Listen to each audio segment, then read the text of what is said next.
become a symbol of cooperation and interaction between the English colonists and the Native Americans. Although many consider this feast to be the very first Thanksgiving celebration, it is actually a very long tradition. Native American groups throughout the Americas also had harvest festivals, ceremonial dances, and other celebrations of thanks for centuries before the arrival of the Europeans in North America. Historians aren't completely sure what the Pilgrims included on their Thanksgiving meal, but it's safe to say that the Pilgrims weren't gobbling up pumpkin pie or playing with their mashed potatoes. In fact, many of the foods we consider Thanksgiving staples probably weren't on the Pilgrims' menu. There was most likely no ham, since there is no evidence that the colonists had butchered a pig at this time, though they had brought pigs over with them from England. Potatoes were uncommon, and there was no corn on the cob, since corn was dried out at this time of year. There was no cranberry sauce, since the colonists had no sugar. There wasn't even a recipe for pumpkin pie. The first Thanksgiving may have had a menu that included foods as odd as eel, crane, eagle, seal, radishes, leeks, walnuts, and acorns.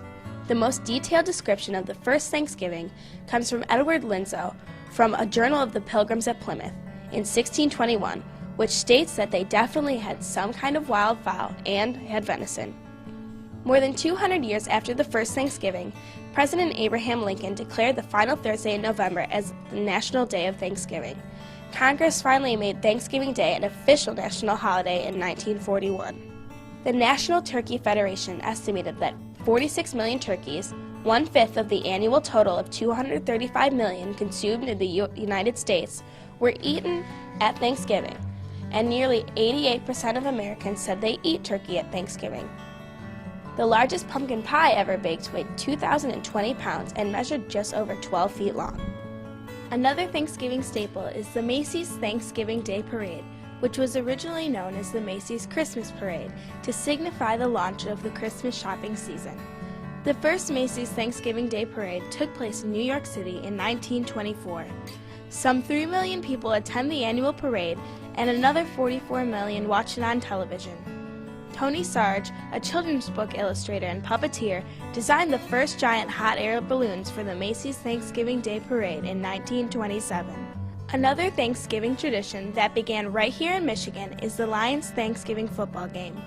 The first time the Detroit Lions played football on Thanksgiving Day was in 1934 when they hosted the Chicago Bears at the University of Detroit Stadium in front of 26,000 fans. The NBC radio network broadcast the game on 94 stations across the country, the first national Thanksgiving football broadcast. Since that time, the Lions have played a game every Thanksgiving, except between 1939 and 1944, and their record stands at 33 wins, 34 losses, and 2 ties. And I'm pretty sure we'll know what the outcome will be this year. The legacy of Thanksgiving has survived throughout the centuries as Americans gather together to spend time with friends and family and share enormous amounts of food. In our fast-paced lives, it is a great thing to set aside time to be grateful and give thanks. For Bass City Beat, I'm Michelle Allwert.